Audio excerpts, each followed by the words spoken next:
안녕하십니까. 소개받은 이동순입니다. 네. 제 전공은 문학입니다. 대표 저작이라고 할 수 있는 광주문학 100년, 광주 전남의 숨은 작가들, 움직이는 시와 상상력, 광주 전남 지역문학과 매체 등 이게 이제 제 대표 저작이라고 할 수 있고요. 그리고 오늘 이 강의를 하게 될 현덕신, 작년에 이 평전을 제가 냈었습니다. 그래서 오늘 강의 내용은 그 평전을 중심으로 해서 제가 평전을 쓰는 과정에서 이제 들여다본 자료들, 그리고 이 한 여성의 생애가 대한민국의 역사와 어떻게 함께 했는지, 그리고 여성 운동사에 또 어떤 의미와 또 맥락, 그리고 현대적 의미를 가지는지에 대해서 오늘 잠깐 말씀을 나눠볼까 합니다.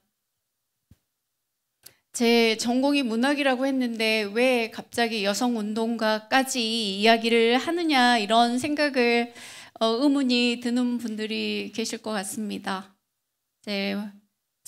특히 우리 지역의 작가들을 발굴하고 정리하고 연구하는 과정 안에서 우리 지역의 역사, 그리고 문화, 인물, 이 지형들의 맥락들을 꿰맞추어 가지 않으면 문학 연구도 할 수 없고 한 작가의 생애와 작품을 수습하는 일련의 과정들이 제대로 되지 않아서 관련된 인물들을 자꾸 들여다보다 보니까 보이는 사람들이 있었으면 반복적으로. 그래서 그 인물들을 들추어 보다가 왜 연구가 되지 않았을까, 이제 이런 것들이 저를 우리 광주의 인물들을 들여다보게 한 계기가 됐고요. 그 중에 한 인물이 이제 현덕신입니다. 이따 중간에 또 말씀을 드리겠지만 광주와 연관된 인물들에 대해서는 잠깐씩만 언급하고 가도록 하겠습니다. 오늘은 현덕신을 중심으로 말씀을 드려보겠습니다. 네, 독립운동가가 된 여의사 이렇게 돼 있는데 사실 의학 공부를 하기 위해서 유학을 간 길에 그곳에서 독립운동을 하게 되었고 돌아와서도 끊임없이 그 길을 걸었던 분이기도 합니다. 광주의 여성들이 특히 일제강점기의 광주 여성들의 활동과 행로들을 보면 사실 조아라 선생을 이야기하고 있지만 당시에 활동한 행적은 거의 보이지 않거든요. 딱 하나의 사건 외에는. 그래서 그 광주의 여성사에도 그 공백을 메꿔줄 인물이 현덕신이지 않을까, 이런 생각을 해보면서 오늘 준비한 내용을 말씀드리겠습니다. 이 모습은 어떻습니까? 한복을 입고 있죠. 자, 무명입니다. 위아래 하얀색 물들이지 않은 이제 일본 유학 가서 찍은 사진입니다. 조선 여성으로서의 어떤 정체성을 보여주는 그런 사진이라고도 할 수 있겠는데요. 자, 이 복장은 졸업할 때 동경의학 여자의학 전문학교를 졸업할 때도 이 한복을 입고 사진을 찍었습니다.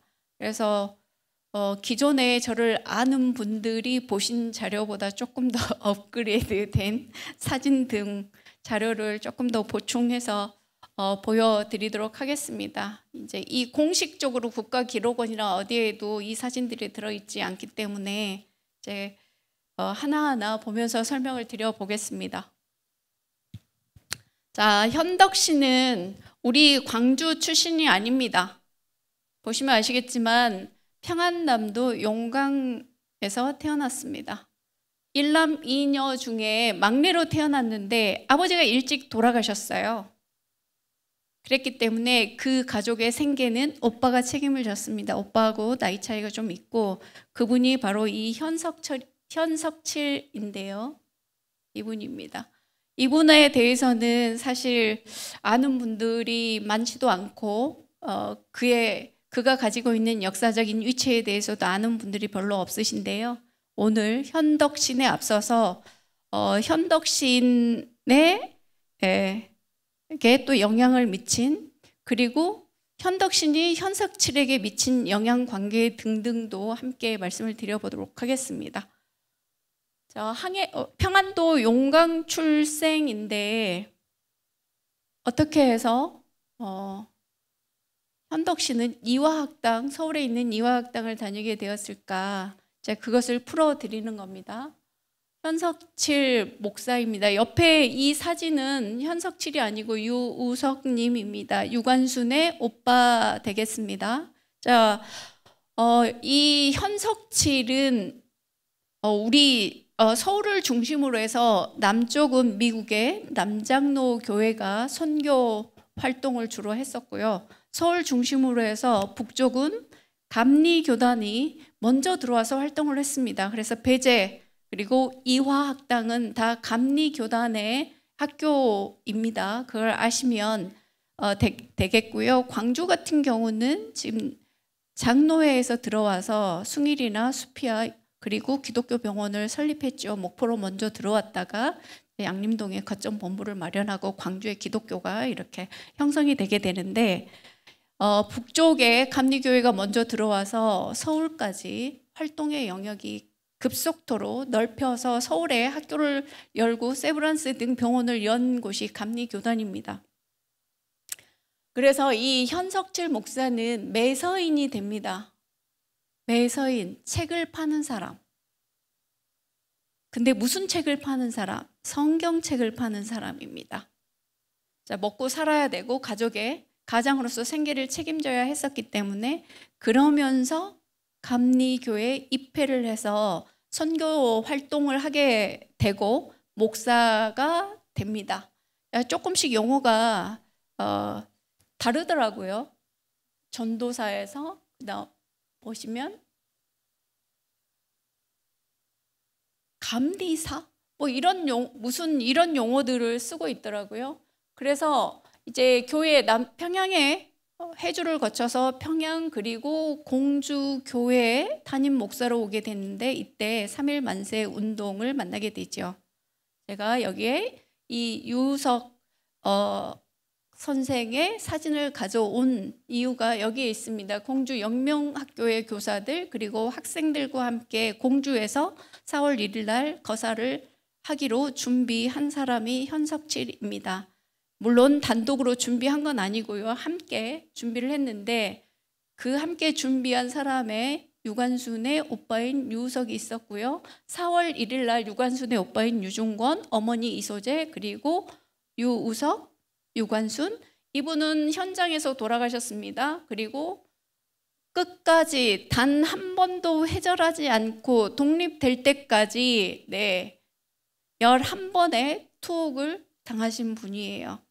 유관순의 오빠 기억하셨으면 좋겠습니다. 유관순은 옥사했고요. 온 가족이 사실 일제에 의해서 멸문지화를 당한 거나 마찬가지인 집입니다. 그때. 그래서 이들의 어떤 정신적인 역할을 했었던 사람이 현석칠 목사고요. 현석칠 목사는 이게 중요하게 여러분이 좀 기억하시면 되겠습니다. 한성 임시정부 수립에 관여를 처음부터 이끌었고 거기에 자금을 댔고 그리고 이것들이 모아져서 대한민국 임시정부가 설립되었다라고 하는 것을 기억하시면 현석칠의 위치가 어느 정도였는지 아실 수 있을 텐데요. 그리고 이걸 주도적으로 임시정부 선포문, 임시정부령 취지, 결의문 등을 인쇄, 주도하신 분 또한 현석칠 목사였습니다. 그리고 평양으로 발령을 받았고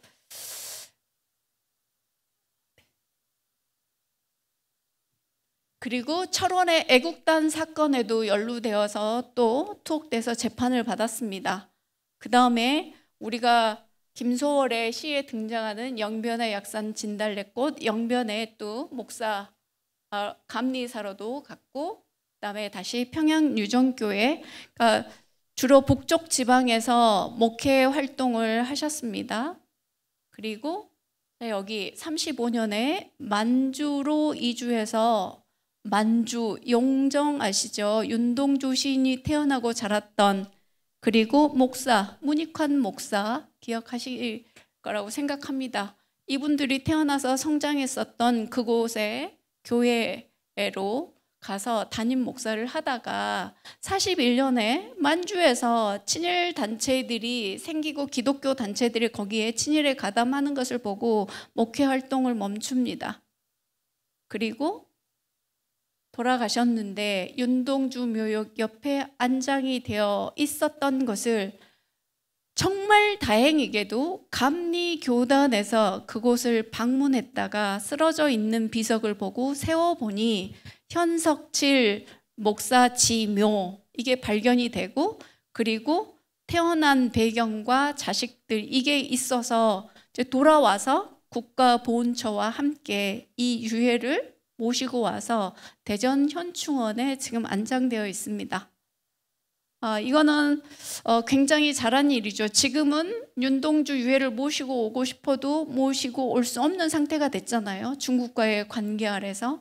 네, 그런 지점에서 간단하게 이렇게 현석칠 목사에 대해서 말씀을 드렸는데, 현석칠 목사는 왜 어떤 영향으로 이런 독립운동을 하게 되었을까?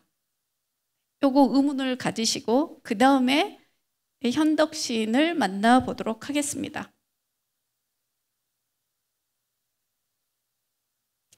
자, 이 사진을 보시면 이건 이제 이화학당 졸업 사진입니다.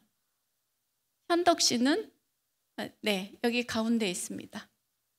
여기 선교사죠. 그리고 졸업생들입니다.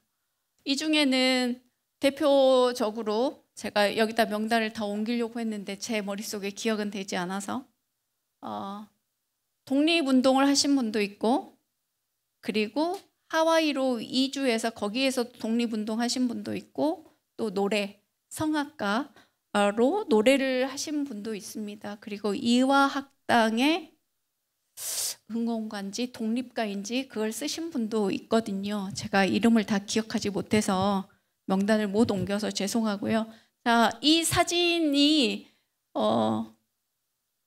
이화여고 박물관에도 없습니다. 이제 다 없는 사진인데 이제 제공을 했죠. 그리고 그 다음에 이제 이 분이 중요한 역할을 하신 분인데 로제타 홀입니다. 허을 부인, 뭐 이제 당시의 신문 보면 그렇게 표기가 되어 있는데 로제타 홀이고요. 그의 아들입니다. 이 홀의 남편은 선교 활동으로 의사였는데 선교 활동 중에 이 풍토병에 걸려서 사망하고 어린 딸도 사망합니다. 그 고통을 안고 미국으로 돌아갔다가 그래도 잊지 못하고 다시 한국으로 돌아와서 조선 여성들의 인권 그리고 복지, 교육을 위해서 헌신하게 되죠. 이분이 한 역할은 뒤에 이어서 좀 말씀을 하는 중에 말씀을 드려보도록 하겠습니다. 그래서 현덕신이 이화학당을 졸업한 후에 평양에 있는 정명학교에 교사로 재직했습니다. 근데 이게 적성에 너무 잘 맞았어요. 그런데 이 로제타 홀이 유학을 자꾸 권합니다. 의사가 되면 좋겠다. 선교 자금으로 교육을 시키기 위해서 보냅니다. 그런데 현덕신만 보낸 게 아니라 이제 뒤에 사진을 통해서 여러분들이 보시게 될 이분들을 함께 보냈습니다. 함께 보냈는데 현덕신만 의사가 되어서 돌아옵니다. 자, 그러면서 현덕신이 의사가 되기로 결심한 이유는 너무나 분명합니다. 자, 경제적으로 선교 자금을 가지고 유학을 가지만 결단을 내리게 된 것은 조선의 여성들이 남성들에게 신체 일부를 보여주는 것을 굉장히 부끄러워하기 때문에 아파도 참다가 생명을 잃는 일이 너무 많았기 때문에 내가 여성으로서 여자 의사가 되어서 돌아온다면 많은 여성의 생명을 구할 수 있을 것이다. 그래서 이런 단단한 각오를 가지고 일본으로 유학을 떠나게 됩니다. 그래서 이 자료들 안에서 약간 제가 이 원문은 거기 다 드렸습니다. 거기 읽어보시면 아실 텐데요. 어떻게 하면 나는 조선의 여성들을, 여자들을 위해서 도움이 될까? 그리고 조선 사회에 유익한 사람이 될까 하고 생각하다가 조선 여성들을 위해서 봉사하는 삶을 사는 것이 거룩한 일이라고 생각하여 유학을 결심하게 되었다. 자, 이렇게 이야기하고 있습니다. 그런데 우리들이 살다 보면 변심하게 되잖아요. 변심, 변절, 나의 이익을 위해서. 자, 그런 일들이 비일비재하게 되는데 흔들림 없이 끝까지 한 길을 가는 길이란 일은 사실 쉽지 않잖아요. 아까 노래 부른 그 연주해 준 중에 우리가 감동을 받았던 상록수처럼 끝까지 그 푸르름을 유지하면서 고고하게 삶을 사는 생은 쉽지 않잖아요.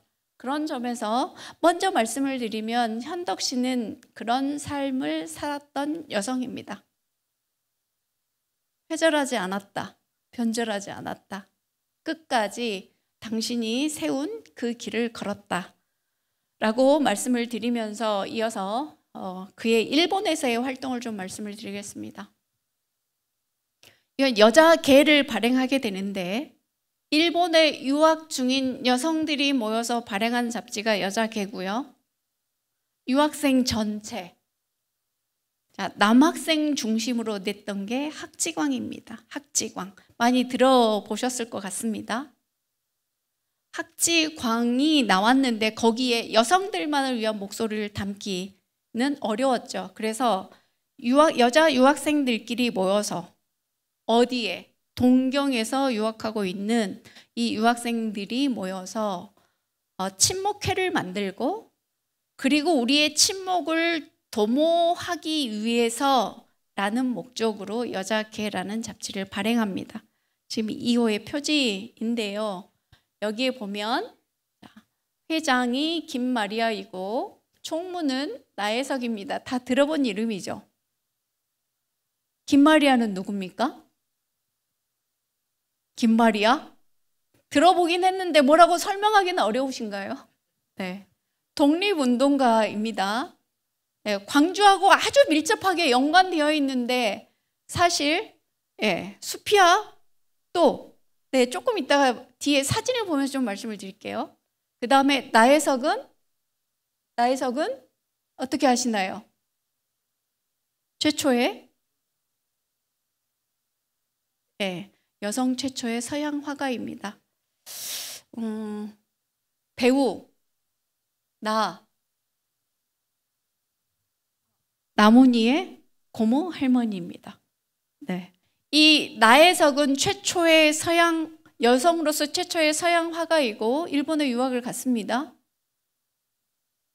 화가 오지오는 나혜석의 그림을 보고 화가가 되기로 결심했습니다. 자, 요 정도만 짧게 다음에 궁금증을 가지고 찾아보시기 바랍니다. 네. 조선 최고의 부자이자 변호사였던 김우영하고 결혼해서 세계 일주를 했습니다. 그러면서 당시로서는 굉장히 충격적인 글들을 써서 발표를 해요. 모된 엄마가 된 감성기. 그러면 대부분 남성들은 또는 여성 스스로도 모성애라고 하는 것을 강조하잖아요. 모성애, 부성애. 그런데 나혜석은 당시에 이렇게 씁니다. 내 자식이 한량 없이 예쁘기만 한 것이 아니라 나를 갉아먹는 벌레와 같다. 여성들은 좀 이해를 하실 거예요. 아기를 낳아 길러보신 분은 잠을 잘 수도 없고 뒤치다거리만 해야 되고 그 순간 나를 잃게 되잖아요. 그런데 그런 식으로만 여성들을 바라보면 안 된다라고 하는 이야기를 쓴 글이 모된 감성기입니다. 그 밖에 여성의 지위 향상과 관련한 글들을 많이 씁니다. 그래서 공격의 타켓이 되기도 하지요. 자, 나혜석, 그 다음에 정자영, 김충인. 김충인은 제가 안 찾아봐. 어떤 분인지. 사실 이 여성 한 명 한 명들 전체적으로 다 찾아봐야 되는데 아무튼 제가 다음 기회에 또 찾아봐서 그 다음에 회계를 담당한 사람이 한덕신이었습니다. 선교사들이 된 자금을 가지고 유학을 갔는데 회계를 책임졌다라고 하는 것은 의미심장하죠. 뒤에 보면 또 관련한 말씀을 더 드릴 수 있을 것 같습니다. 그리고 편집위원으로 김덕성 그리고 허영숙. 허영숙이 누군지 아십니까? 이광수의 부인입니다. 네, 동경여자의학전문학교 조선 여성으로서는 1호 졸업생입니다. 의사가 돼서 돌아옵니다. 의사였습니다. 춘원 이광수의 부인. 그리고 황애덕입니다. 이분은 끝까지 변절하지 않습니다. 네, 황신덕. 동생인 황신덕은 추계예술대 서울에 있는 중앙여중, 중앙여고 등을 열어서 지금까지도 그 명성을 이어가고 있는데 이런 철저하게 친일 부역에 앞장섰던 여성입니다. 그러니까 자매가 다른 길을 걸은 거죠. 그 정도만. 더 말씀을 드릴 시간이 없어서. 자, 우리가 알고 있는 전영택과 이광수도 뭐라고 됐죠? 찬조 같이 함께 협력해 주었다. 회절하기 전입니다. 자, 동경 여자 유학생 친목회 멤버들입니다. 자, 현덕신이 여기 앉아 있습니다. 누구입니까? 이건 누구입니까? 누구일까요? 자, 현덕신이고요. 김마리아입니다. 김마리아 선생은 딱 사진을 보면 워낙 특별하게 외모가 특별해서 금방 알아볼 수 있습니다. 이거 다 원판 사진입니다. 원판 사진. 그 다음에 이분은 누구일까?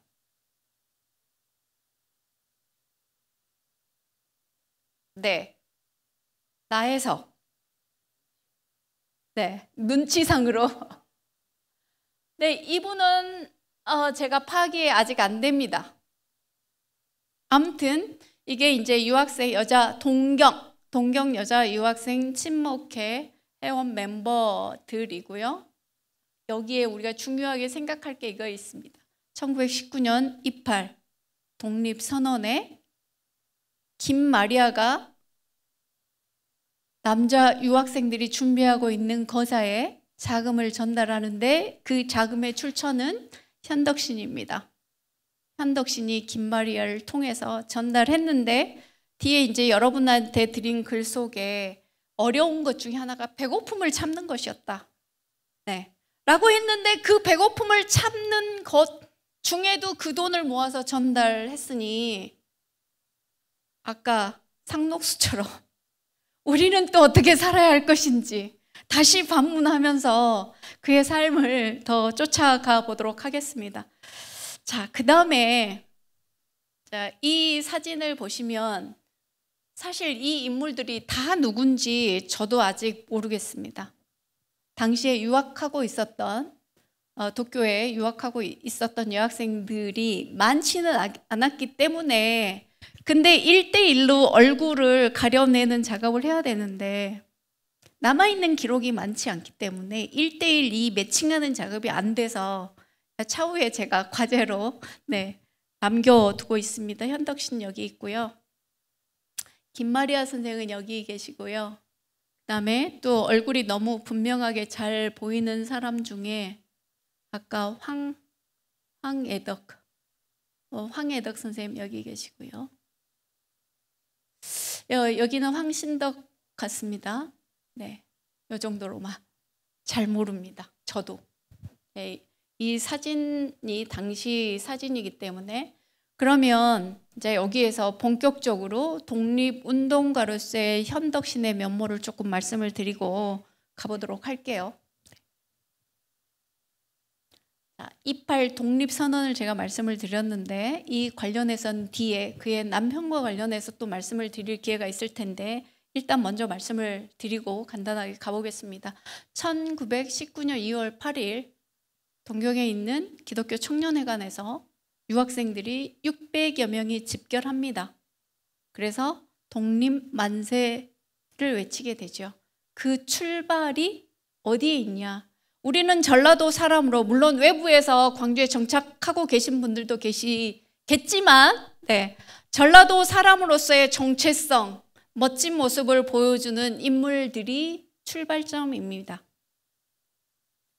최원순, 정광호 이 둘이 하숙방에서 세계 정세의 변화와 관련해서 윌슨의 민족 자결주의, 파리 강화회의 이런 것들을 최팔룡 등 와세다 대학교 영문학과 출신들이 계속 물어오는 소식을 듣고 둘이 심각하게 하숙집에서 고민을 하게 됩니다. 제가 꾸며낸 이야기가 아니라 백관수 선생이 쓴 글에 있습니다. 꾸며낸 이야기 아니에요. 백관수 선생이 꾸며냈다면 뭐 어쩔 수 없는 거고, 근데 그분은 북으로 납북됐습니다. 백관수 선생은 전라북도 고창 분입니다. 백남이 아무튼 백정기 선생하고 같은 집안입니다. 더 나가면 안 되니까. 그래서 이 두 분이 하숙집에서 그 문제를 가지고 심각하게 고민을 하고 있는데 김현준과 김안식이 찾아옵니다. 영암 강진 사람입니다. 그래서 4명이서 의기투합합니다. 우리가 이대로 가만히 있으면 안 되겠지. 그래서 유학생 회장이었던 백관수를 찾아가서 28 독립을 도모하는 준비가 그렇게 시작이 된 겁니다. 그래서 28 독립선언이 있게 됐고요. 뒤에 이제 그 멤버들 사진은 조금 이따가 제가 보여드리도록 하겠습니다. 그리고 그것을 계기로 해서 현덕 씨는 졸업할 때까지 일본에서 계속 감시 속에서 태극기를 만들고 독립만세 운동을 전개합니다. 그 중에서 대표적인 것만 말씀을 드리면 고학생 동호회입니다. 고학생 동호회, 가난한 학생들이 동호회에 모였다. 그러면 이게 고학생 동호회의 임원 사진 되겠습니다. 임원들 사진입니다.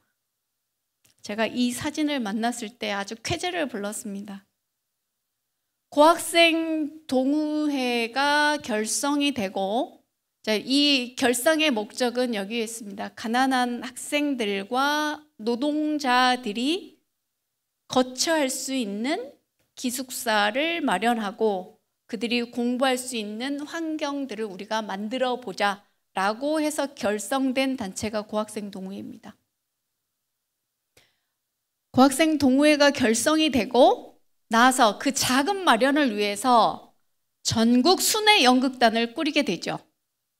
그래서 실제로 조선 땅으로 방학 때 와서 전국 순회 연극을 합니다. 이 전국 순회 연극의 무대 연출가는 사회 찬미를 부른 윤심덕과 함께 대한해협에 몸을 던졌던 김우진입니다. 김우진과 관련한 이야기를 또 하려면 너무 많아지는데 김우진의 죽음을 윤심덕과 정사로만 계속 팔아먹고 있습니다. 우리 한국 안에서의 컨텐츠로. 저는 그렇게 보면 절대 안 된다고 생각하는 사람이거든요. 김우진은 끊임없이 한국과 일본의 일기를 남깁니다. 28 독립선언에 참여했었던 최팔룡의 재판장과 매일 면회를 갑니다. 그리고 그 기록으로 일기로 남기고 있고요. 서울에서 3.1 만세 운동이 일어났다는 소식을 듣고 또 일기 기록으로 남습니다. 이 끌어오르는 그것들을. 그랬던 사람인데 아버지의 재산을 지키라고 하는 그 명령, 너는 네가 아니라 우리 집안을 위해서 살아야 하는 존재야. 아버지의 그 강압과 그래서 잠시 상상 한명회사라는 곳을 책임지고 일을 하다가 도저히 감당할 수 없어서 가출합니다. 가출. 그런데 출가라는 글을 남기고 떠나죠. 그래서 일본에서 돌아오는 귀국선에서 몸을 던져서 죽게 되는데, 주체와, 그러니까 나라고 하는, 내가 독립적인 인간으로 살 수 없어. 절대 아버지를 극복할 수 없어, 내가. 그러면 나는 살 이유가 없는 거죠. 이미 자기는 서양 문명과 문물과 이미 주체라고 하는 것에 눈을 떴는데, 나는 아버지가 원하는 집안하고 결혼을 했고, 그러니까 신식 공부를 하지 않은 정점효, 곡성에 경학사를 지냈던 분의 따님하고 결혼을 했죠. 집안과 집안의 결혼. 그래서 그런 작품들을 다 시로 남겨놓았습니다. 시로. 첫날 밤의 슬픈 모습, 너는 왜 그렇게 앉아있는, 이렇게. 그 다음에 아버지를 향한 이 분노의 마음들, 꺾을 수 없는 그 징상스럽다라고 하는 표현들까지 써가면서 아버지를 넘을 수 없어, 그 고통 속에서. 그런데 이제 이 순회 연극단의 무대 연출과 이거 움직이는 것을 본인이 했다는 것은 아버지의 모습, 경제력, 그게 기반해서 했겠죠. 윤심덕입니다. 현덕신과 함께 일본에서 유학하고 친하게 지냈던 사람이에요. 이 유학생 동호회, 이게 이분입니다. 윤심덕, 그리고 현덕신입니다. 이게 유각경이고요. 그 다음에 이 멤버들, 순회 연극단의 멤버들은 제가 일일이 얼굴을 확인할 수가 없어요.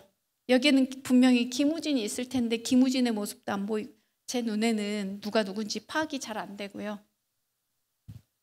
다만 여기에서 이 고학생 동호회와 관련해서 아까 잠깐 말씀드렸죠. 이 순회 연극단 기숙사를 설립해서 그들이 공부할 수 있게 있는 곳, 이걸 만들기 위해서인데 그게 설립이 되지는 않았습니다. 설립은 되지 못했고, 다만 이 동호회가 해체되고 후신이 흑도회입니다. 이걸 그대로 이어받아서, 흑도회 아시죠?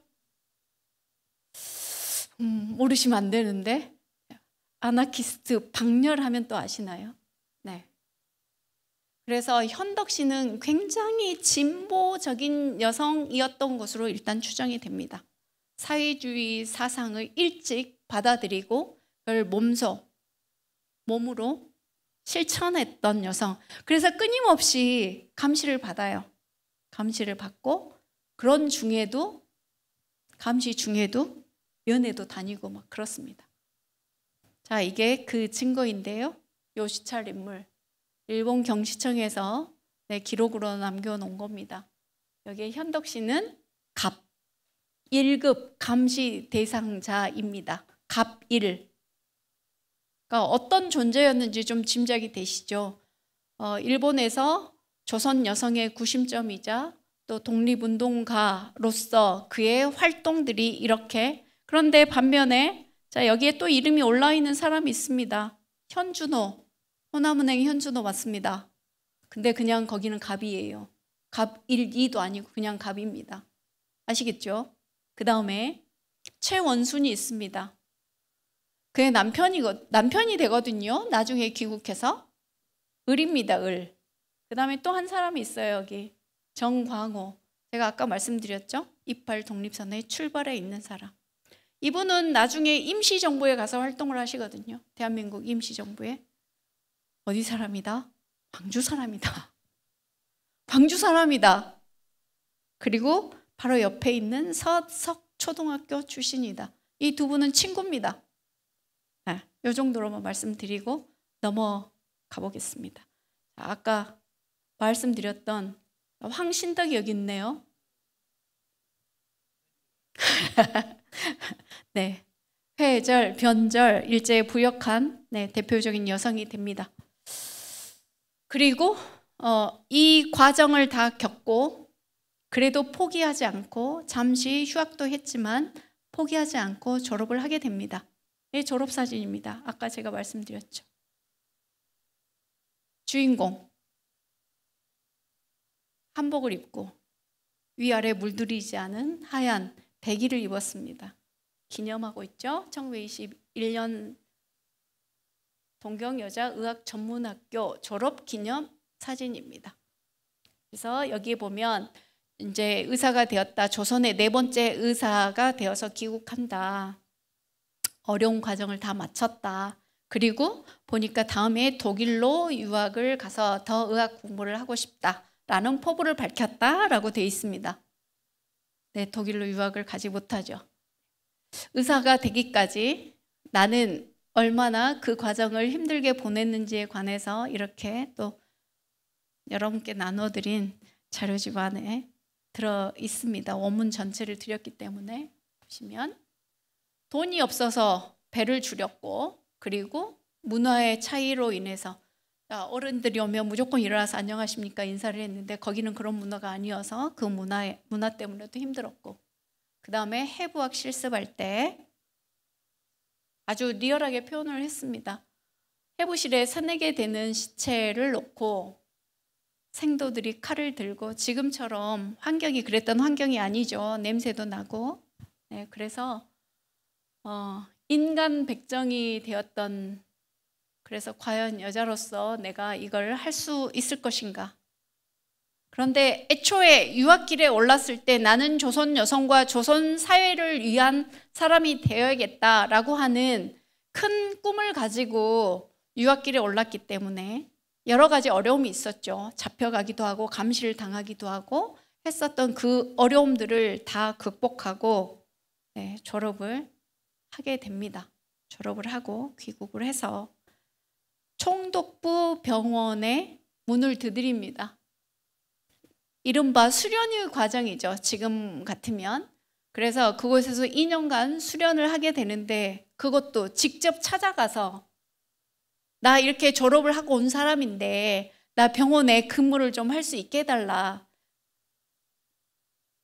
총독부 병원에는 모든 의사들이 다 남자들만 있었고 여성은 유일하게 현덕신 혼자였습니다.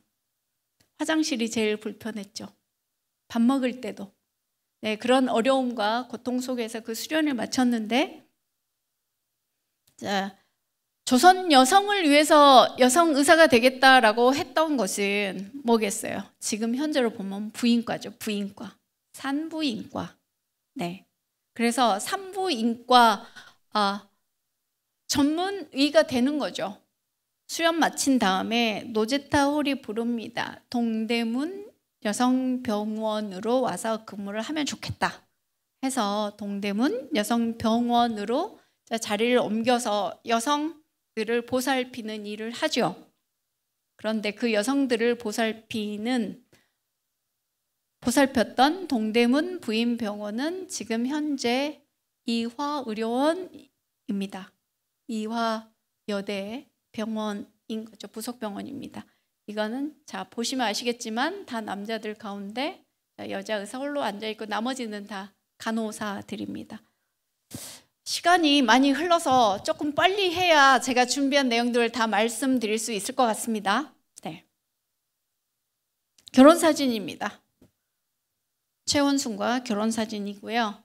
23년 6월 16일 날 서울 종로에 있는 중앙예배당에서 결혼을 했습니다. 그러면 자, 28 독립선언을 제가 말씀을 드렸으니까 최원순, 그의 남편 최원순에 관해서 간략하게 빨리빨리 살핀 다음에 현덕신으로 다시 돌아오겠습니다. 어떤 사람이길래 현덕신이 결혼을 했을까? 네. 앞에 말씀드렸던 것처럼 28 독립선언의 가장 앞자리에 있다. 자, 그거는 말씀을 드렸으니까 이게 조선 청년 독립단 기념사진입니다. 독립단을 결성하고 찍은 사진인데, 공식적으로 독립선언서 28 선언서에 보면 대표자 이름, 이 이름들이 이렇게 올라 있는데 최원순의 이름은 없습니다. 올라 있지 않습니다. 그 이유는 막선 막후의 총책임자였기 때문에 그의 이름은 올리지 않기로 협의를 했기 때문에 그의 이름은 올라 있지 않습니다. 자, 이분들 아는 분 계시나요? 백관수. 네. 백관수 선생, 최팔룡, 와세다대 영문과 서춘. 자, 여기서부터 사람들이 좀 헷갈립니다. 제가 잘 모르겠어요. 이분은 송계백 선생인데, 이분은 투옥되었다가 고문의 고통 속에 병보속으로 나와서 요양 중에 얼마 안 돼서 바로 돌아가셨습니다. 이 형틀 일제가 투옥해서 가둬놓고 만든 형틀은 아시죠?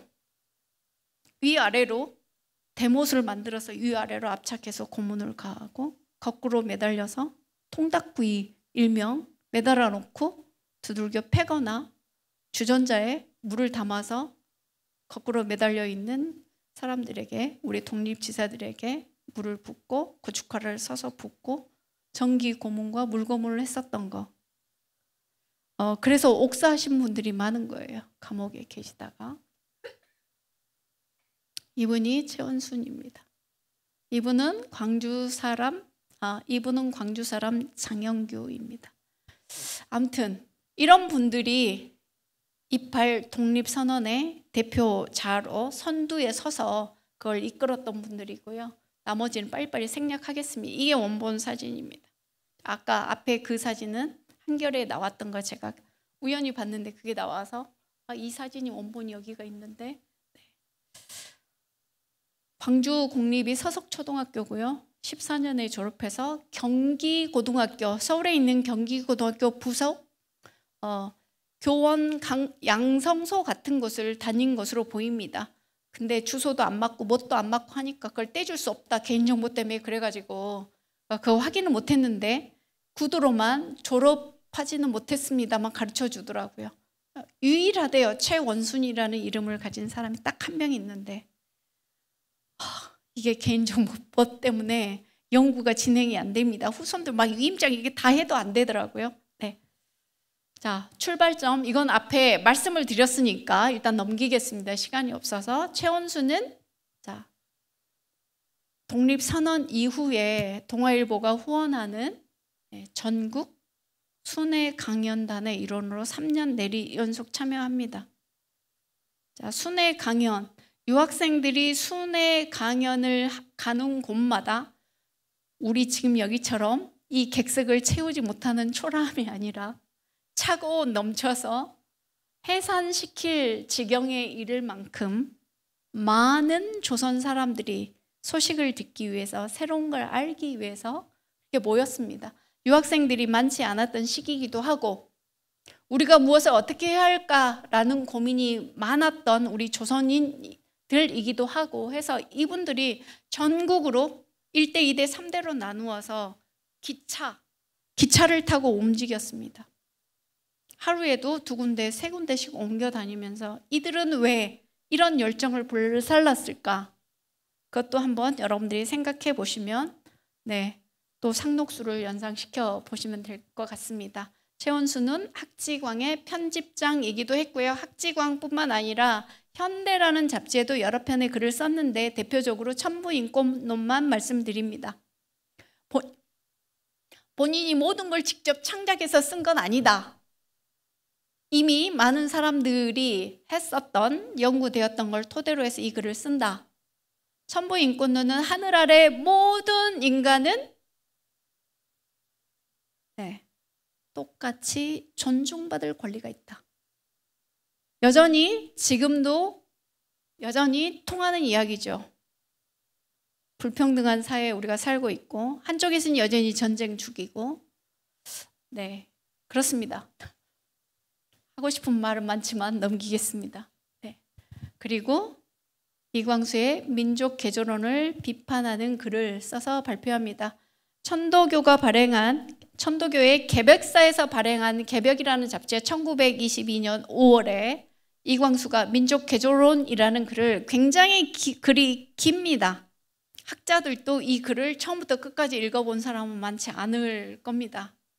꼭 찾아서 한번 읽어보시길, 일독하시길 권하고요. 보시면 굉장히 자기가 우리 조선 사회를 위해서 유일한 존재인 것처럼 앞에 이렇게 쓰고 있습니다. 그러면서 조선 민족은 게으르고 나태하고 비위생적이고 이타적이지도 않으며 이게 조선 사람들, 조선 민족의 특징이라고 이야기를 합니다. 동의하십니까? 그리고 조선 500년 동안 조선 민족이 이룬 건 아무것도 없다. 내놓을 것이 뭐가 있냐. 그러면 우리는 이 지점에 살 이야기가 굉장히 많죠. 그렇죠? 아무튼 그러면서 우리가 할 것은 조합을 만들어서 운동을 하고 이렇게 그가 제시하고 있는 방안이 그겁니다. 근데 앞에 우리가 김우진 말씀을 드렸잖아요. 김우진은 이광수를 향해서 이런 글을 썼습니다. 이광수류의 문장을 매장하라. 지금 때가 어느 때인데 조선 민족이 처한 현실이 이런데 무슨 계몽 운동이나 하고 있을 때가 아니다. 적극적인 문장이 필요한 것이지. 그래놓고 그 시대의 많은 지식인들이 이광수가 최고라고 하는 것은 우린 이광수를 매장시켜야 한다라고 이야기하고 있거든요. 전라도 사람입니다. 죄송합니다. 또 이렇게 말씀드려서. 네. 제가 다 생략해서 그 말씀은 못 드렸습니다. 네, 시간이 없어서. 그래서 이 이광수의 민족 개조론을 읽은 젊은 지식인 청년들이 몽둥이를 들고 이광수 집을 찾아가요. 이광수 너 나와 죽인다고. 근데 자기는 그걸 이제 아주 멋진 후일담으로 30년대 글을 씁니다. 그래서 내가 타일르니 다 이해하고 돌아갔다. 근데 당시에 잡지에 현대 등 잡지에 쓴 유학생들과 젊은 지식인들이 쓴 글을 보면 대단히 격정적으로 분노하고 있습니다. 네, 이 동아일보에 글을 실었던 기자는 이렇게 이야기하죠. 맨날 전화로 분노를 못 참는 그런 전화와 편지들이 당도하는데 최원순의 글은 굉장히 논리적이어서 여기다 싣는다. 그래서 그걸 조목조목 비판하고 있습니다. 전부가 다 게재된 건 아니고 2회에 걸쳐서 게재가 됐는데 내용은 그렇습니다. 민족성이라고 하려면 한 민족의 특징이라고 민족성을 규정하려면 단순하지 않다. 그 개념 설정부터 잘못되었다라고 하는 논지들 하나하나 펼치고 있거든요. 자, 그 정도만. 그러니 둘은 결혼을 할 수밖에 없었겠죠. 네. 돌아와서 동아일보 기자를 합니다. 그리고 무명회, 철필구락부 기자들의 모임을 만들어요. 그러면서 전조선 기자 대회 열 것을 제안합니다. 그래서 실제로 2박 3일 동안 서울에서 조선에 있는 전국의 잡지, 신문 기자들이 서울로 다 집결합니다.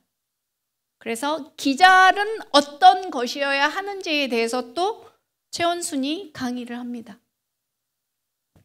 그런 일들을 했습니다. 그리고 26년 8월에 이 글을 최원순이 쓴 건데요. 그냥 여기 뒤에만 읽어드리겠습니다. 어머야. 네, 여기에 보면 그 전제들을 다 썼고요. 지금의 총독부 정치는 조선인을 이롭게 하고 또 이익을 주는 익해하는 인사는 박해하고 박해하고 배척하면서도 조선인을 해하고 해롭게 하고 불리게 하는 놈들은 절대적으로 보호하는 방침이라고. 그런 거로 총독 정치는 악당 보호 정치라고 정면으로 총독부를 향한 글을 씁니다. 동아일보가 발칵 뒤집혔고 감옥으로 잡혀갔습니다. 당시의 사장이 고아 송진우 선생이었고요. 이게 판결문입니다. 당시에. 그리고 신간의 창립 발기인 멤버로 활동하고요. 자, 발기인 명단은 여기 있습니다. 자, 남성들입니다. 벽총명희 선생도 보이고 안재홍 선생은 광주에 오면 현덕신병원 최원순 선생 댁에 머물렀습니다. 넘기겠습니다. 자, 최원순은 이 사진은 광주가 어려움에 처했을 때 광주천이 수해도 입었고 그리고 광주읍에서 광주 천변에 판자촌을 이루고 살던 집들을 예고도 없이 어느 날 모든 걸 다 철거해 버립니다. 오갈 데 없는 사람들이 거지가 되어서 광주 시내를 배회하고 비위생적이고 배설물 그다음에 장티푸스, 전염병 이런 것들이 창궐하게 됩니다.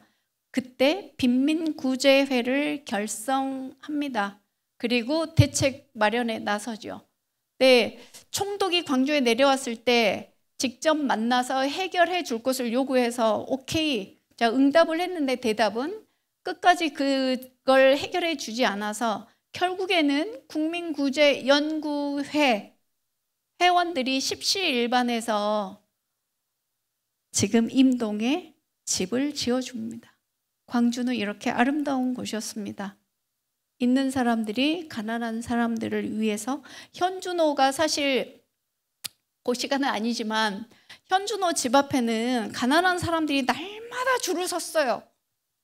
현준호가 돈을 나눠줬거든요. 가서 밥 먹으라고. 근데 이걸로만 해결이 할 수 없다. 그래서 어느 날 그걸 끊게 돼요. 그러면서 다른 형태로 그런 일을 하게 되거든요.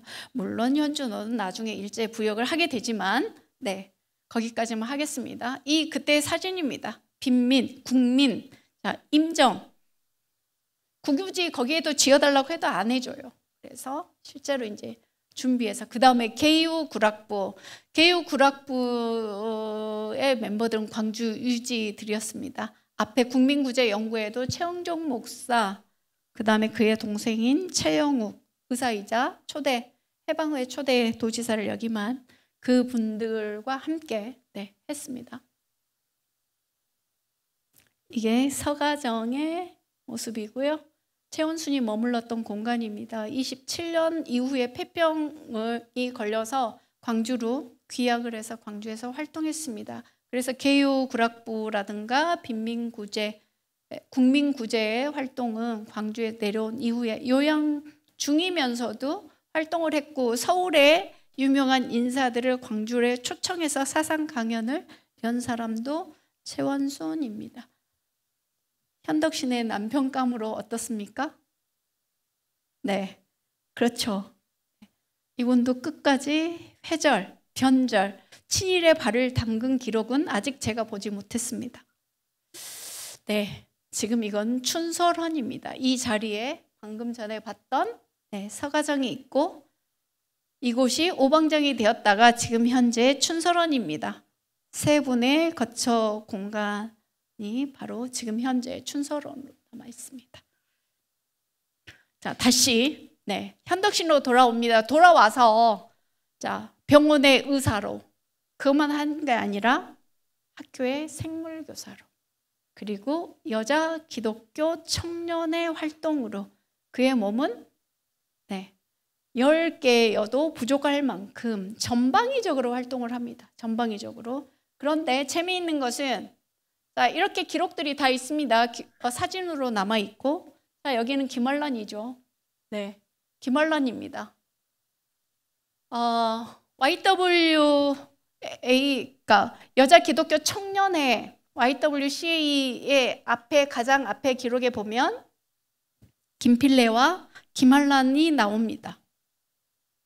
그들의 노력에 의해서 결성이 되었다. 맞습니다. 근데 사실 제가 언급하진 않았지만 일본에서 1920년에 현덕신이 먼저 여자 기독교 청년을 만들어서 활동했어요. 그런데 재미있는 것은 이렇게 활동을 했는데 YWCA 100년사 어디에도 현덕신은 없습니다. 이유가 뭘까? 저 잘 모르겠습니다. 네.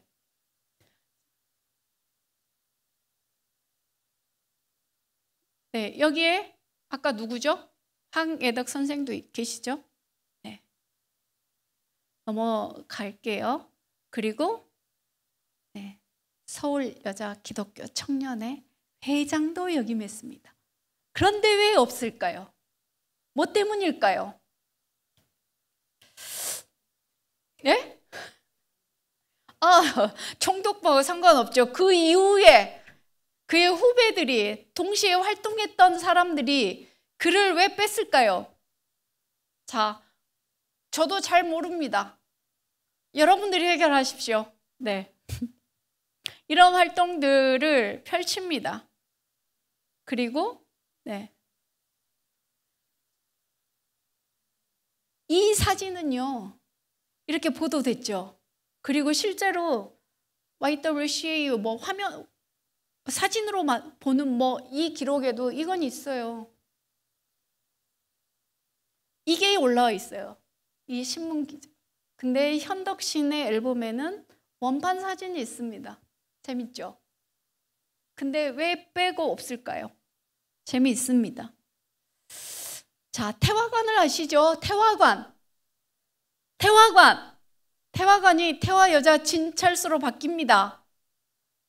태화관은 또 아무튼 조선의 왕실의 건물이었다가 이완용 것이었다가 요리점이었다가 그 다음에 기독교에서 이걸 인수해서 지금 현재는 당시에 인수를 해서 여기에 경성여자 기독교 청년회 사무실도 있고 거기에 진찰소, 목욕탕 등을 적극적으로 만들어서 그 공간을 활용한 사람이 현덕신이에요. 근데 없습니다. 자, 여러분 이제 해결하셔요. 그리고 이걸 기반해서 지금은 태화복지재단이 만들어져 있습니다. 아시고요. 동대문 부인병원에 출산한 아기들 산부인과 아까 말씀을 드렸죠. 그래서 광주에서 병원을 열 때 현덕신 의원이라는 이름으로 병원을 엽니다. 그리고 여성들을 진찰하고 살피고 동시에 어린 아이들까지 같이 소아과, 지금으로는 분화되었으니까 소아과. 여기에 현덕신이 있지요. 네. 넘기겠습니다. 자, 이 글은 굉장히 선진적인 글입니다. 빈부와 의료기관입니다. 의사로서의 정체성을 너무 분명하게 보여주고 있는 글인데요. 이 글의 핵심 내용은 그렇습니다. 가난한 사람은 아파서 치료를 못 받는 일이 절대로 있어서는 안 된다. 의료에서만큼은. 그래서 국가에서 이걸 운영하고 가난한 자나 부자인 자나 똑같이 병원비를 내지 않고 진찰을 받고 치료를 할 수 있게 해줘야 된다. 이게 현덕신의 주장입니다. 멋지죠? 100년 전에 한 주장입니다. 100년 전에. 지금 이 시대의 의료 어떻습니까? 자, 지금 의료 대란이죠. 의료 대란이잖아요. 이게 또 유튜브로 나간다고 하니까 더 말을 하지 않을게요. 네. 자기 검열입니다. 자기 검열. 네, 의료인들이 장기려 박사나 이런 분들이 계셨잖아요. 가난한 사람들 몰래 치료비 받지 않고 그들이 그냥 가 괜찮아 라고 해줬던 그런 분들도 계시죠. 의사가 되기로 마음 먹었고 그걸 그대로 실천한 사람. 슈바이처를 이야기하지만 슈바이처의 그런 정신을 가지고 있는 의사들이 지금도 있습니다. 국경을 넘는 의사회. 네. 후원하세요. 이런 분들이 지금 이제 그런 형태로 이런 주장을 이어가고 있는 분들이 아닌가 이렇게 생각이 됩니다. 그리고 이걸 주장합니다. 여성 전문 병원 지금 있습니까? 없습니까? 있죠. 지금 여성 전문 병원이 있잖아요.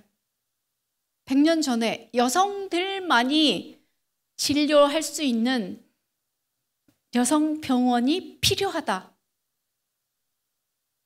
그래서 선교사, 여기는 이제 기독교 단체 기독신보에 썼는데 선교사들의 기관지에도 썼습니다. 왜? 선교 자금 받아가지고 우리 조선에 여성 전문 병원을 좀 만들어주면 좋겠다 이런 거잖아요. 시대를 앞서간 여성임에 분명합니다. 그 다음 이것으로 끝나지 않죠. 자, 성교육이 필요하다. 당시의 의사들도 그건 너무 일러. 우리 조선 사회에서는 성교육 문제를 거론할 때가 아니야. 그런데 현덕신은 5가지 이유를 들어서 성교육을 해야 된다. 필요하죠. 여러 가지 이유를 대고 있습니다.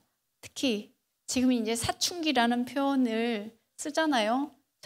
저희가 학교 다닐 때는 사춘기 말은 들었지만 그걸 겪어본 기억이 없어서 감정에 요동치거나 막 반항했던 그런 적이 없었기 때문에 그게 뭔지 요즘 친구들 보면 재밌습니다. 그래서 5가지 이유에서 성교육이 절대적으로 필요하다라고 해서 이야기하고 있습니다. 연애할 때 또는 여급으로 일하는 사람들 위생 문제 등등 여러 가지 이야기하고 있습니다. 머리를 싹둑 잘라버렸네요. 왜요?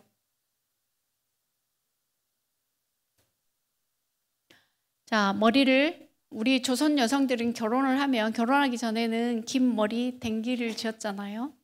아마 제가 알기로 60년대 70년대 초반까지도 많이 그랬던 걸로 기억하는데 댕기 머리 결혼을 하면 머리를 올리죠. 단발령 이전에는 우리 남성들도 머리를 길어서 똑같이 댕기 따고 다녔잖아요.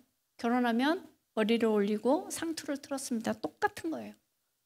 머리를 올렸습니다. 어른이 되었어 라는 표시겠죠. 이제 나는 아기가 아니야.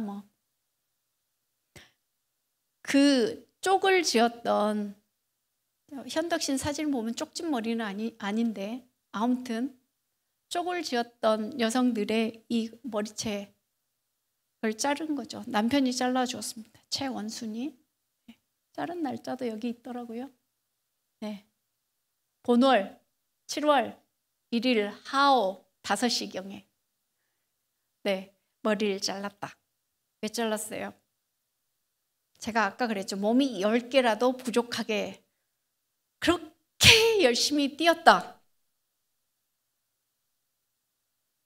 그러니 어때요? 머리를 감고 말리고 또 단정하게 하고 꾸미는데 시간이 많이 걸리기 때문에 이 시간 전략을 위해서 머리를 자른 겁니다.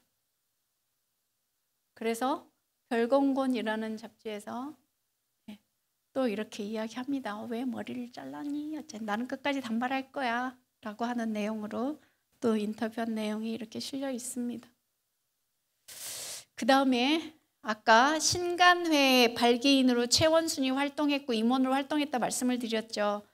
자, 신간회는 아시겠지만 좌우 합작 독립운동 단체였습니다. 근후에도 좌우 합작 여성들의 독립운동 단체였습니다. 여기에 창립, 발기 및 임원으로 현덕신이 활동했습니다. 주도적으로 이끌었습니다.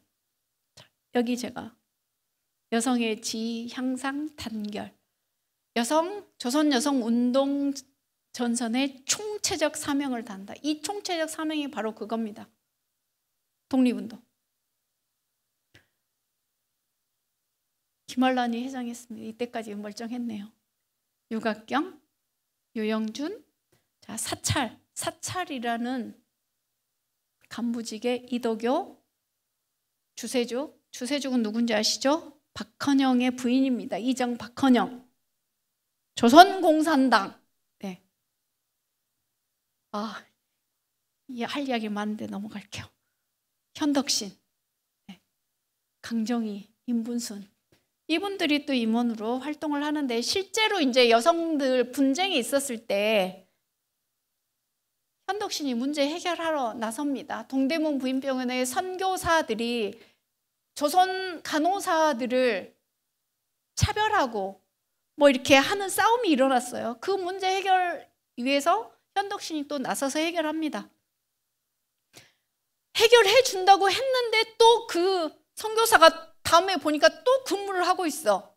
그러니까 다시 이사회 소집을 요구해서 끝까지 그 약간 못된 선교사를 쫓아내는데 현덕신이 활동을 합니다. 끝까지 보고받고. 이게 근후에 창립 발기인들 명단이 여기 있고요. 이 현장 사진입니다.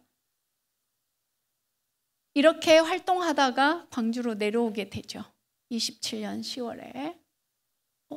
제가 신문 날짜를 안 적어놨네요. 현덕신 의원.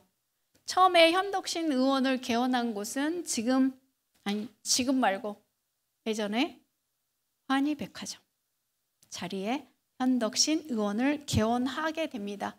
최원순이 광주로 내려오니 같이 광주로 내려왔습니다. 그 사이에 아들도 낳았습니다. 서울에서 활동할 때. 근데 보세요.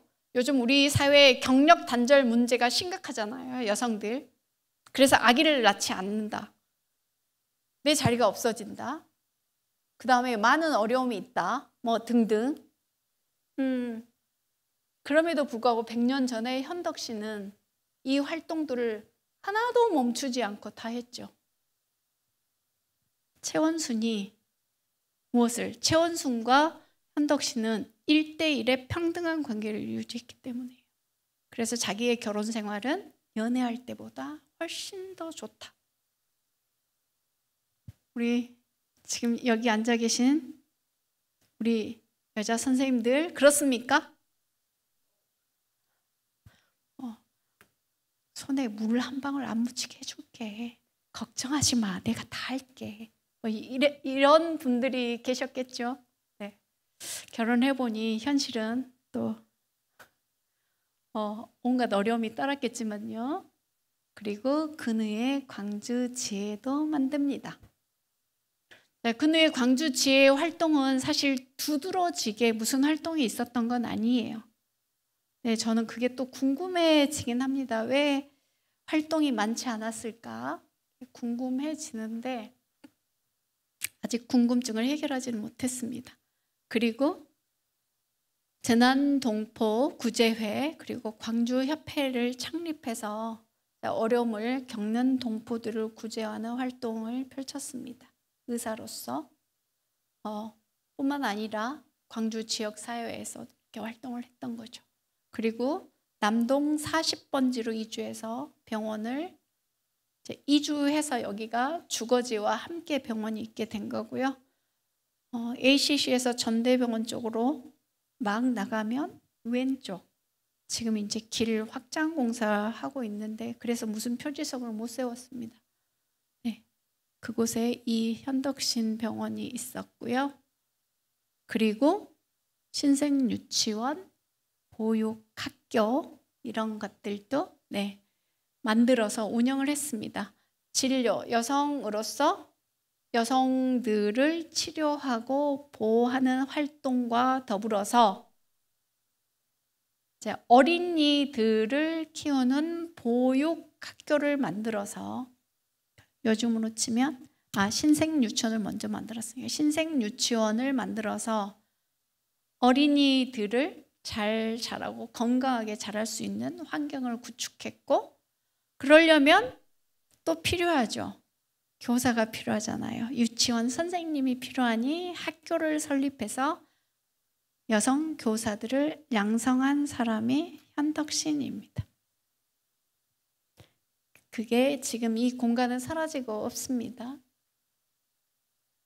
유치원 설립과 관련해서 아들 유학을 보내려고 했던 자금으로 신생 유치원을 열었다라고 하는 기사와 함께 당시를 보여주는 신생 보육학교와 신생 유치원이 함께 이제 원화동 몰뿐만 아니라 곳곳에 극장에서 발표회도 하고 연극도 하고 막 이랬더라고요. 네, 그 자료들이 또 남아 있습니다. 그런 활동을 통해서 문화적인 수혜도 그리고 적극적으로 어린이들이 배역을 맡기도 하고 해서 무대 위에 올리는 그런 일까지 했죠. 네, 장제성 선생을 아시죠? 장제성, 광주 학생 독립운동의 수장. 아직 독립운동가로서의 그의 지위가 인정되진 않았지만 이제 이 시대의 현대사의 흐름 속에서 온갖 고초를 겪으셨는데 그의 부인도 일본을 유학한 분입니다. 박옥희. 기계학교를 졸업하셨어요. 그러니까 예술학교인 거죠. 예술학교. 피아노를 잘 치신 것으로.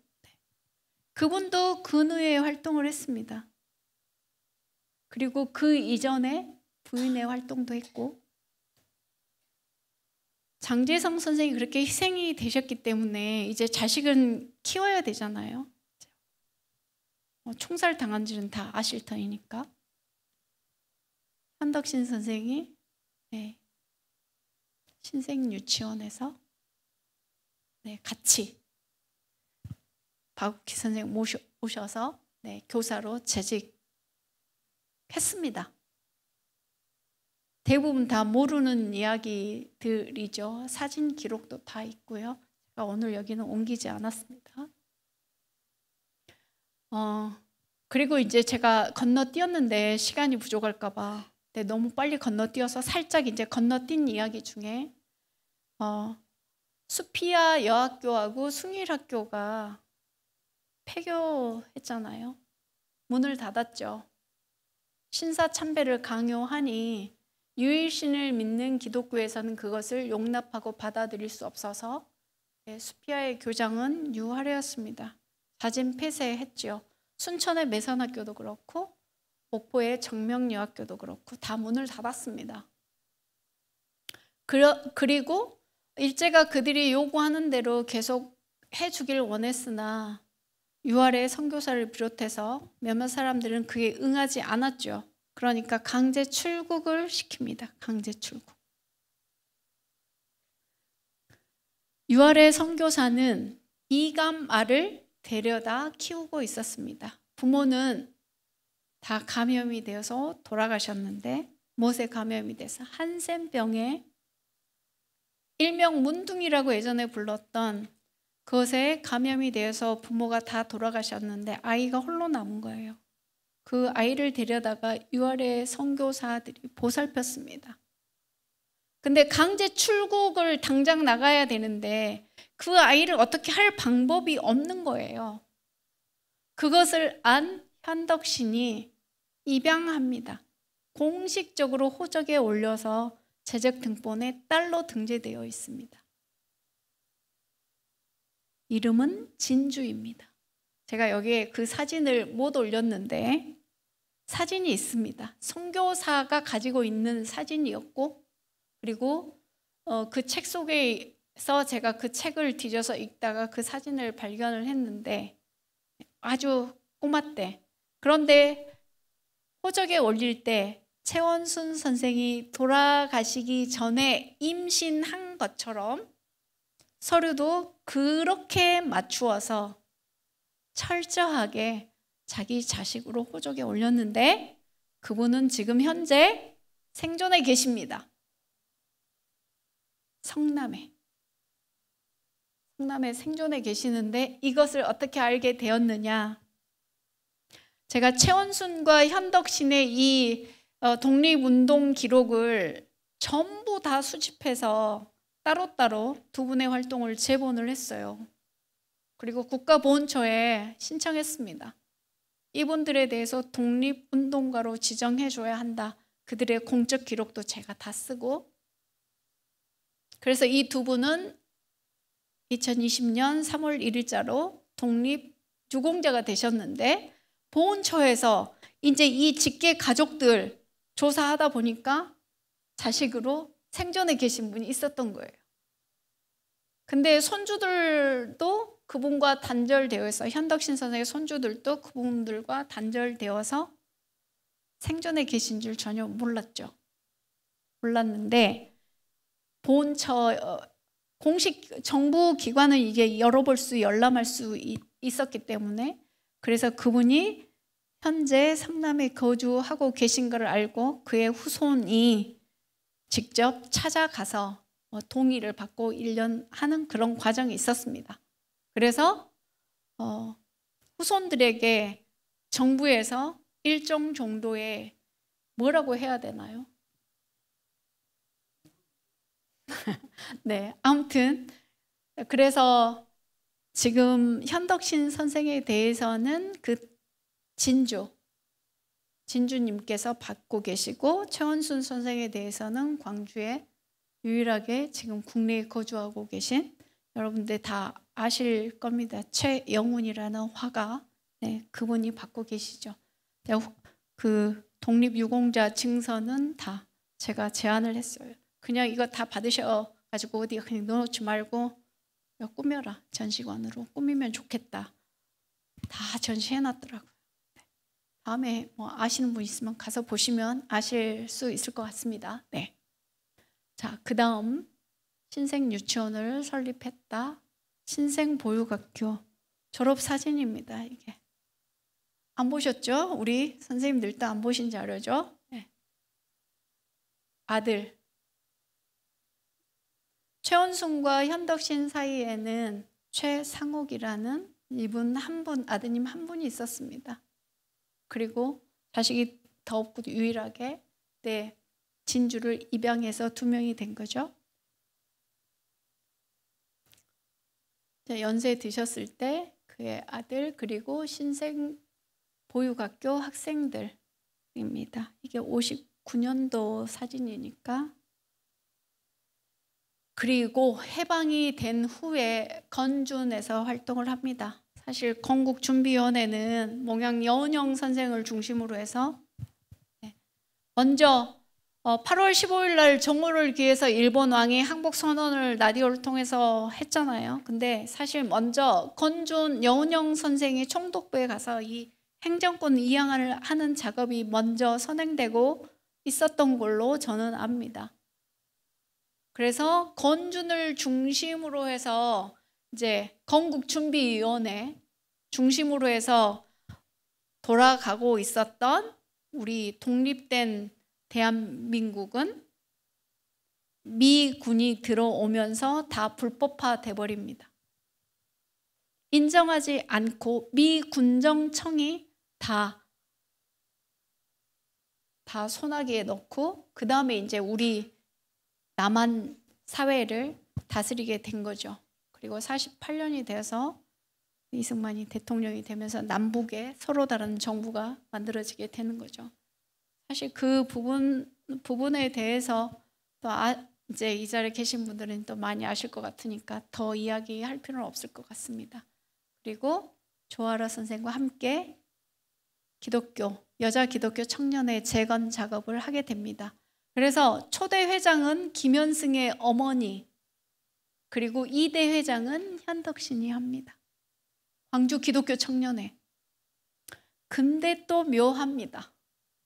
현덕신에 관한 이야기가 거의 많지 않습니다. 묘합니다. 전 잘 모르겠어요. 네. 그리고 YWCA 이사, 겉으로 이사라는 직함은 있는데 그 기록들을 보면 제가 60년사, 100년사 이런 기록들은 학교, 수피아 100년사 이걸 다 가지고 있거든요. 그래서 제 연구실이 난장판이긴 하지만 그래야 뭔가 알 수 있으니까 몇 해 졸업생, 누구와 함께 어떻게 움직였는지. 근데 묘합니다. 아무튼 한국의 기독교 여자 청년회에서 현덕신은 왜 이렇게 배제를 했을까 의문이 드는데 여러 가지가 주류와 비주류의 문제였을까 아니면 이제 한국 여자 기독교 청년회 사에서 보면 서울을 떠나서 광주로 내려왔기 때문일까? 그 이후에 교류가 단절되었을까? 그러진 않았을 텐데 등등의 많은 생각을 갖게 합니다. 그래도 로제타 홀이 서울에서 회갑 기념을 할 때 현덕신은 또 그 자리에 있습니다. 그리고 대표 그 의사들을 대표해서 본인이 준비한 선물을 전달하기도 하고 그런데요. 그다음에 안중근 의사 기념사업회 활동을 광주에서 적극적으로 펼친 분이 현덕신이기도 하고 전남의사협회 이 자리에 의사 선생님들 계시나요? 네, 의사협회 결성해서 부회장도 하십니다. 대한적십자사 광주 부지사로 활동도 하지요.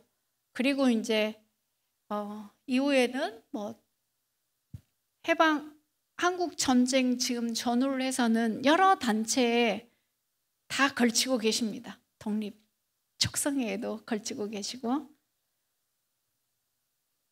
그 이유는 이데올로기로 인해서 남한이 이제 견고해지나 남한의 이데올로기, 북쪽의 이데올로기가 견고해지게 됨에 따라서 움직였을 수 있겠다 이런 생각이 듭니다.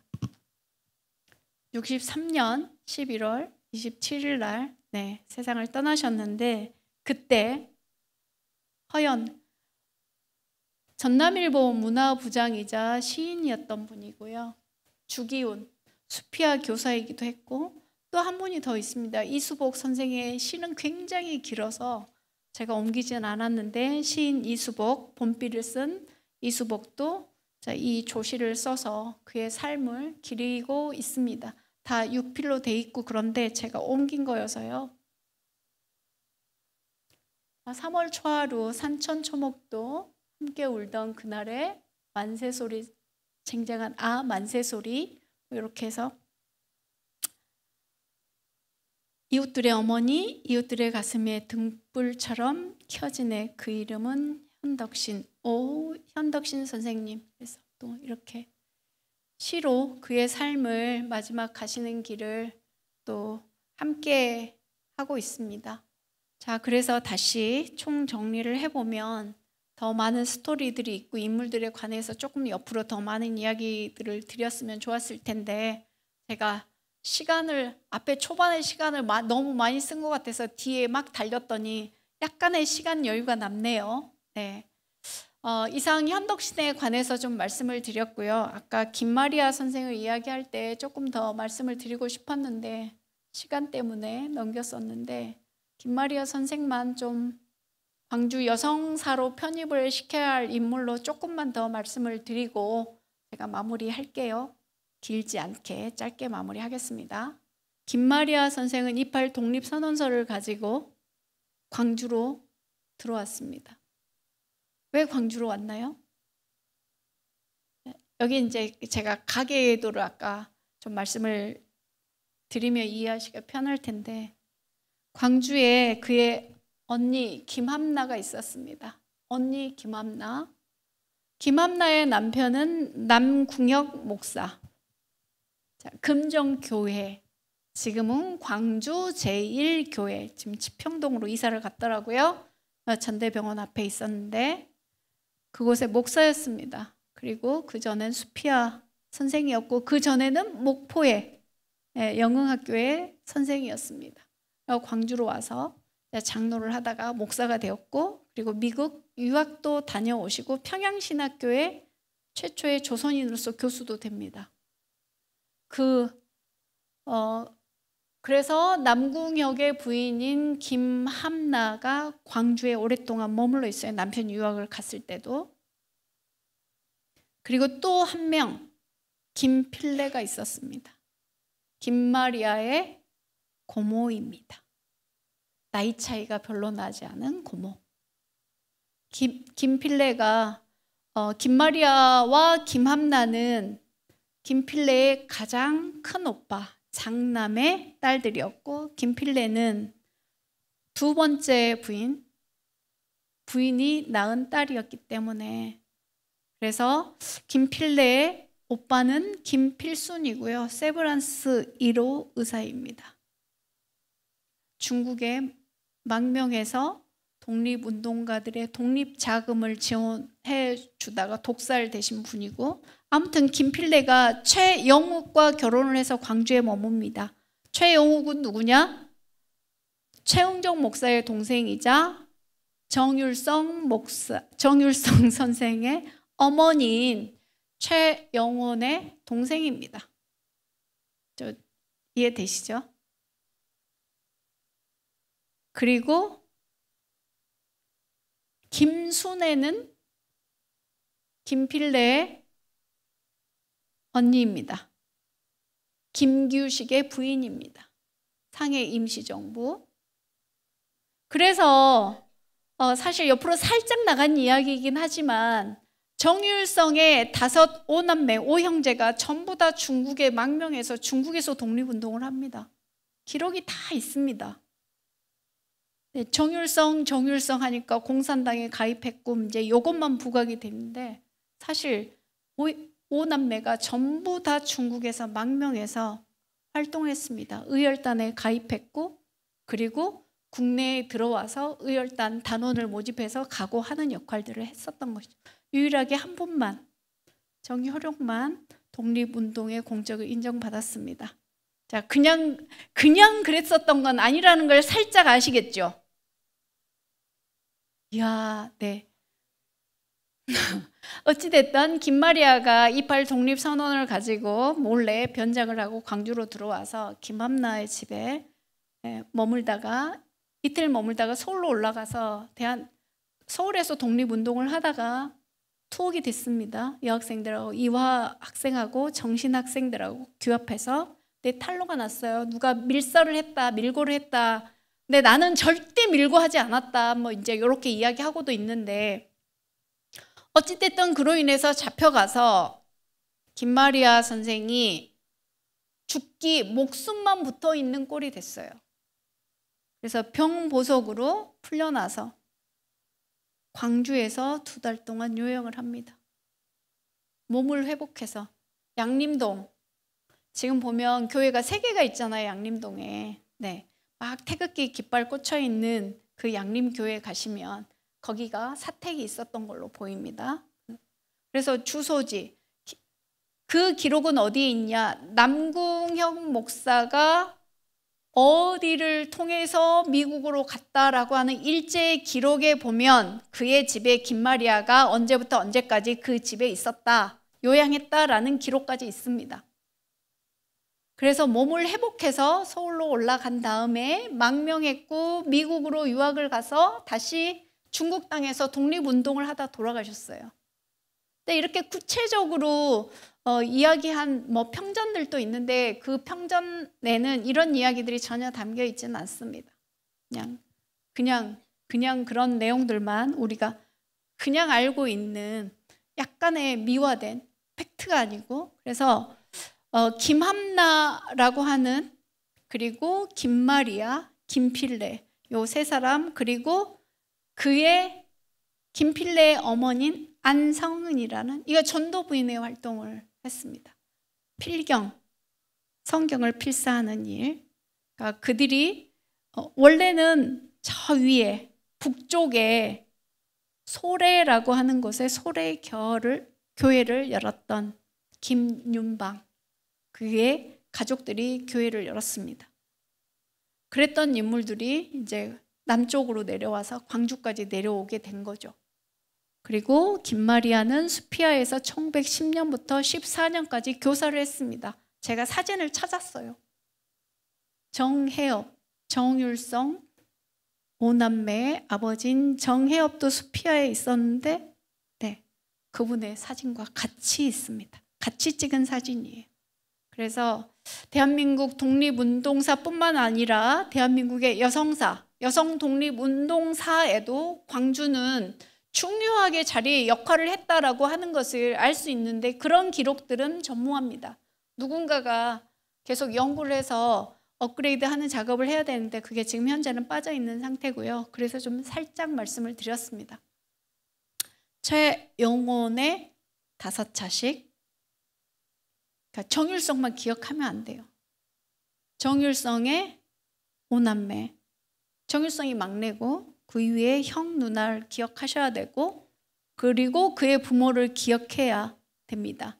특히 최영호는 나중에 중국에서 돌아가시거든요. 막내 아들 찾아서 북행길에 올랐다가 정율성이 중국에 요청합니다. 나 중국으로 갈게. 그러니까 중국에서 오케이.